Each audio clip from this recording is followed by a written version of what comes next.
চলে এলাম আজকে আবার একটা রেসিপি নিয়ে। আজকে যে রেসিপিটা নিয়ে এসেছি এটা কিন্তু বাঙালির খুবই প্রিয় একটা রেসিপি। এটা হচ্ছে এঁচোড় চিংড়ির রেসিপি। কিন্তু এঁচোড় চিংড়ির রেসিপিটা আজকে আমি বানাচ্ছি একদম অনুষ্ঠান বাড়ির স্টাইলে। কিন্তু তাহলে আমি কিভাবে রেসিপিটা বানাচ্ছি সবাইকে বলবো একটু দেখার জন্য, সবাই একটু দেখে নিও রেসিপিটা আমি কিভাবে করছি। নমস্কার বন্ধুরা, আমি মৌমিতা চলে এসেছি আজকে আবারও একটা রেসিপি নিয়ে মৌমিতার হেসেল চ্যানেলে। তো আজকে যে রেসিপিটা করছি বলেই দিলাম এঁচোড় চিংড়ির রেসিপি, কিন্তু অনুষ্ঠান বাড়ির স্টাইলে কিভাবে আমি করছি একদম সব কিছুকে একবারে কষিয়ে, সেটাই সবাইকে একটু দেখার জন্য বলছি আর কি।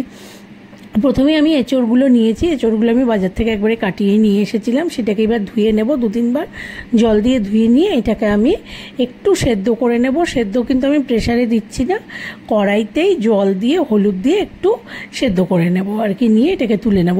লবণও এখন দিচ্ছি না, কারণ লবণ দিলে কিন্তু বেশি সেদ্ধ হয়ে যাবে গিয়ে, তখন আবার রান্না করার সময় কষাতে অসুবিধা হবে। কারণ এটা খুব বেশি সেদ্ধ হলে হবে না, একটু শক্ত থাকতে হবে। এটাকে সব মশলার সাথে অনেকটা সময় কষাতে হবে, কিন্তু প্রায় আধা ঘন্টা মতো এটা কষাতে হবে মশলা দিয়ে, সেই জন্য বেশি সেদ্ধ হলে হবে না।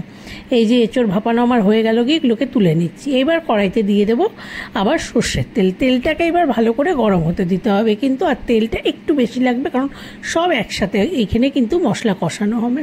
তেল গরম হওয়ার পরে দিয়ে দিলাম এখানে ফোড়নটা। এখানে ফোড়নে দিয়েছি আমি শুকনো লঙ্কা, জিরে, তেজপাতা আর গোটা গরম মশলা, এই আমি ফোড়নে দিলাম। ফোড়নটা ভাজা হওয়ার পরে আমি দিয়ে দিলাম 2 মিডিয়াম সাইজের পেঁয়াজ কুচি। ফোড়নটাকে কিন্তু একটু ভালো করে ভাজতে হবে যাতে গন্ধটা ভালো বেরোয়। পেঁয়াজ কুচিটাকেও হালকা গোল্ডেন ব্রাউন করে ভাজা হতে দিতে হবে। তারপরে আমি এর মধ্যে দিয়ে দিচ্ছি ডুমো করে কেটে রাখা আলু। আলুগুলোকেও আমি আগে ভাজছি না, আমি বলেই দিলাম সব একসাথে আমি এটা রান্নাটা করছি, কিন্তু একবার করে একটা দিচ্ছি আর একটু জাস্ট সব কিছুর সাথে মিশিয়ে সাঁতলে নিচ্ছি। এবার এর মধ্যে দিয়ে দিচ্ছি চিংড়ি মাছ। ধুয়ে পরিষ্কার করে রেখেছিলাম চিংড়ি মাছগুলোকে, সেগুলোকে দিয়ে দিলাম। দিয়ে আবারও একটু ভালো করে নাড়াচাড়া করতে হবে। তার আগে পরিমাণ মতো নুন আর হলুদটা দিয়ে দিচ্ছি। দিয়ে ভালো করে এটাকে কিন্তু এখন মিশিয়ে দিতে হবে, সব কিছুর সাথে খুব ভালো করে মিশিয়ে দিতে হবে। এই রান্নাটা প্রথমের দিকে কিন্তু লো ফ্লেমেই করতে হবে, প্রায় 10-15 মিনিট মতো এই রান্নাটাও লো ফ্লেমে হবে, তারপরে হাই ফ্লেমে যাবে। যে ভালো করে মিশিয়ে নিলাম। এইবার আমি দিয়ে দিচ্ছি ভাপিয়ে রাখা এঁচোড়গুলোকে। ভাপিয়ে রাখা এঁচোড়গুলোকে দিয়ে আবারও ভালো করে মিশিয়ে নিয়ে এর মধ্যে একটা মশলার পেস্ট দেবো। তার মধ্যে আছে টমেটো, আদা, রসুন আর কাঁচা লঙ্কা। আমি একটা মিডিয়াম সাইজের টমেটো নিয়েছি 5 কোয়া রসুন, বড় কোয়ার 5 কোয়া রসুন, 3 ইঞ্চি মতো আদা আর 8টা কাঁচা লঙ্কা। এই পেস্ট আমি মিক্সিতে করে নিয়েছিলাম, এটা দিয়ে দিলাম।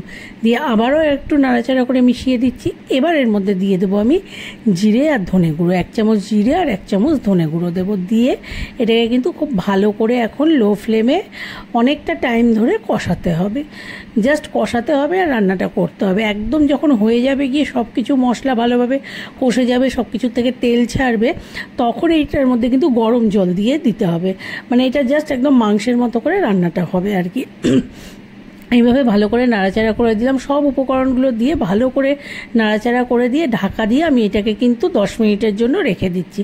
তারপরে 10 মিনিট পরে আবার একবার এটাকে আমি নাড়াচাড়া করে দেবো। এই যে 10 মিনিট পরে আবার এটাকে খুলে ভালো করে একবার নাড়াচাড়া করে মিশিয়ে নিলাম। নিয়ে আবারও একটু ঢাকা দিয়ে আবারও 5 থেকে 7 মিনিটের জন্য রেখে দিতে হবে। যে আরও 5 মিনিট রেখে দেওয়ার পরে দেখতে পাচ্ছ এটা কিন্তু একদম হয়ে গেছে গিয়ে, এখন পুরো মশলা থেকে তেল ছেড়েছে, একদম ভালোভাবে কষানো হয়ে গেছে গিয়ে। এবার আমি এর মধ্যে দিয়ে দেবো কিন্তু গরম জল। গরম জল দিলে মানে টেস্টটা ভালো হবে। যদি ঠান্ডা জল দিই তাহলে পুরোটা ফুটতে আবার টাইম নেবে, টেস্টটা অত ভালো হবে না। গরম জল দিলে টেস্টটা ভালো হয়, সেজন্য গরম জল দিয়ে দিলাম। দিয়ে ভালো করে মিশিয়ে নিচ্ছি। নিয়ে এটাকে এখন হাই ফ্লেমে 5 থেকে 7 মিনিটের জন্য ফুটতে দিতে হবে। আর এখন আর ঢাকা দেওয়ার দরকার নেই, এটা কিন্তু অলমোস্ট হয়ে এসেছে। আর এই সময় চাইলে কেউ কিন্তু গরম মশলার গুঁড়ো দিতে পারো। আমি যেহেতু গোটা গরম মশলা দিয়েছি তাই আর গুঁড়ো দিলাম না। রান্না পুরো রেডি। এবার এটা আমি সার্ভিং বলে সার্ভ করে দিচ্ছি। কিন্তু তৈরি হয়ে গেল অনুষ্ঠান বাড়ির স্টাইলে এঁচোড় চিংড়ির রেসিপি। কিন্তু দেখতেই পাচ্ছ এটা কিন্তু লাঞ্চে দারুণ লাগবে, একদম গরম ভাতের সাথে এরকম এঁচোড় চিংড়ি খেতে কিন্তু খুবই ভালো লাগে আর কি। এঁচোড় চিংড়ি তো এমনিই ভালো লাগে, আর এইটা কিন্তু আরও বেশি টেস্ট হয় আর কি এইভাবে রান্নাটা করলে। আশা করি তোমাদের রেসিপিটা ভালো লাগলে লাইক করবে, শেয়ার করবে, কমেন্ট করবে। চ্যানেলটাকে সবাই প্লিজ সাবস্ক্রাইব করে নিও। সবাইকে অনেক অনেক ধন্যবাদ দেখার জন্য।